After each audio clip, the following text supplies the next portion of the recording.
We can only vote, but our vote will not count.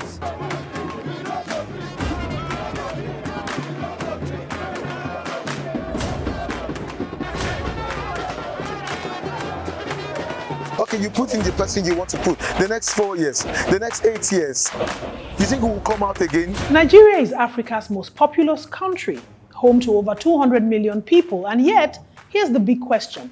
Why are fewer Nigerians showing up to vote? From presidential elections to local government polls, voter turnout is decreasing and people are staying away from the ballot box. Voter turnout has been falling for decades, and 2023 saw the lowest number since independence. What's behind this growing refusal to go to the polls, and what does this mean for the country's democracy? Here's what you should know about voter apathy in Nigeria. Nigeria has experienced a consistent downward trend in voter participation in its presidential elections since it returned to civilian rule in 1999.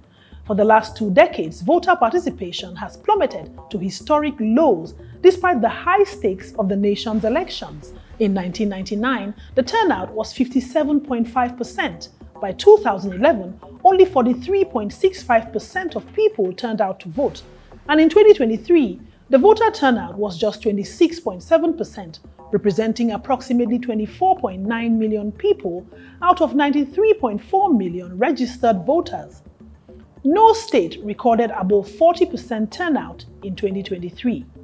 This trend of low participation also extends to off-cycle and local elections. For example, the 2024 Edo State governorship election saw a turnout of only 22.4%, a drop from 27% in 2020.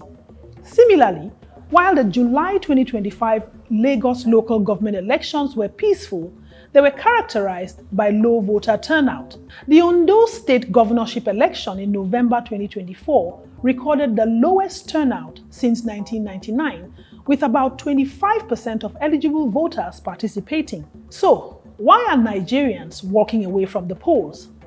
There's no single reason. It's a mix of politics, poverty, and fear. Came here to play game, to make money due to the economic situation of the country, and also to charge our phones due to the power breakdown we have for the few days now in this region. So I think money is important than voting for now, for my own personal reasons. Many citizens feel elections don't lead to real change.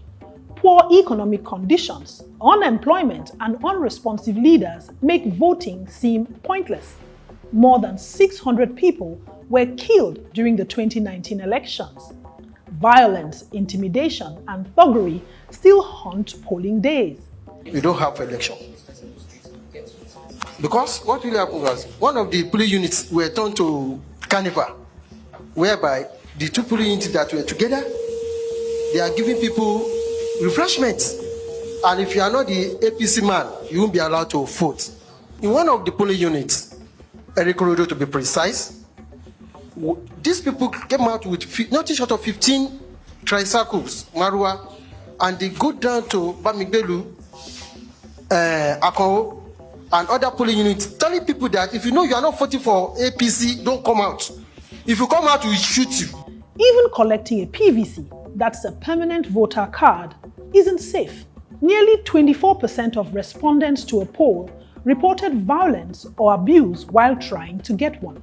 Rigging, vote buying, and glitches like INEC's result viewing portal, which crashed in 2023, have fueled distrust. Before that election, only 60% of Nigerians trusted INEC. I have been doing it since I was 21 years old, so I didn't see any value. There was no value for it, so I decided not to vote this time around. Voting can be quite expensive for many, taking their time, transport, and effort. Politicians exploit this with vote buying, especially among those struggling economically. Local government chamber, local government election they pronounce in this country. It's not even election, it's election. Whereby they just take somebody and just install that person without vote. Even though they vote, they pack miscreants to come and vote for them, whereby giving it 2,000 naira to like vote, or maybe one cup of rice to vote, which is not proper in a civilized society. 70% of new voters in 2023 were aged 18 to 34, but many couldn't vote due to violence or logistical chaos. The weekend election was neither free nor fair. Preliminary assessments indicate that it is the worst conducted election since the return to democratic rule. The manipulation and fraud that attended this election was unprecedented in the history of our nation. Political elites use ethnic and religious divides to suppress and divide voters with attacks on opposition areas, which reduces voter turnout. A number of arrests have been made. Those who have violated the electoral laws,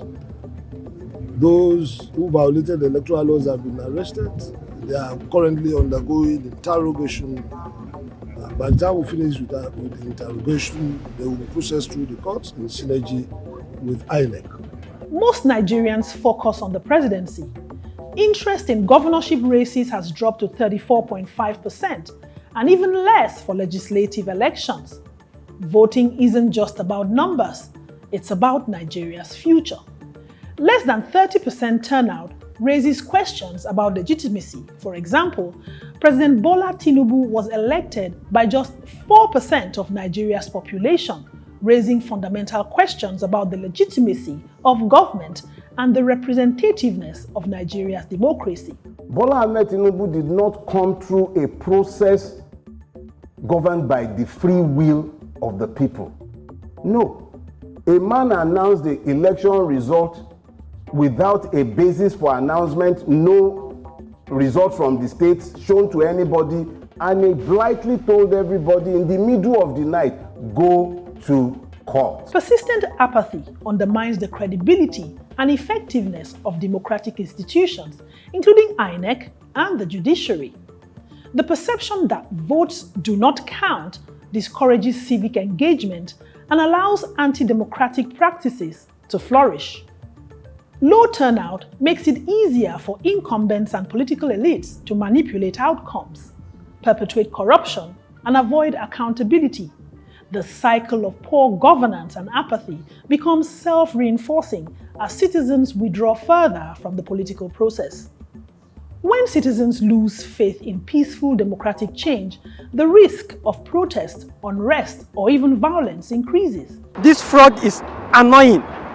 If I should tell you how I feel so bad that even the devils in my room are helping me to complain how they are so angry and so disappointed. Oh, I understand. I forgot. This country is a fraud. From the beginning to the end is a fraud.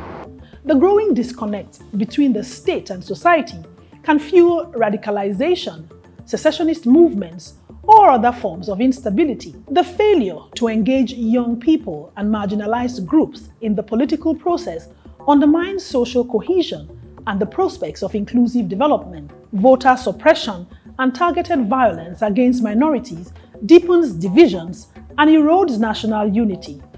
So, how do we fix voter apathy in Nigeria? Well, it starts with trust. INEC must improve logistics, ensure transparency, and hold those behind fraud and violence accountable. Campaigns should emphasize why voting matters and help citizens overcome barriers, with civil groups and community leaders driving engagement. In 2027, nobody is going to speak for the youth in Nigeria. We are going to speak for ourselves. And for those who think that the structure they are banking on is their structure, they'll be disappointed.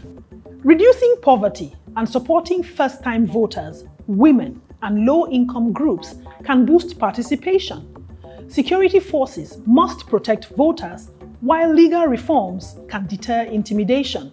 Parties must also involve youth, women, and minorities, fostering unity across ethnic and religious lines. Public campaigns and real devolution of power can make sub-national elections meaningful. We must stand in unison to canvass at the top of our voices for a change in our electoral guidelines and laws. Nigeria's democracy is at a crossroads. People are losing faith, but that doesn't have to be permanent. With another general election to hold in 2027 The nation's future hinges on restoring confidence and safeguarding the integrity of its democratic institutions before voter apathy undermines them completely.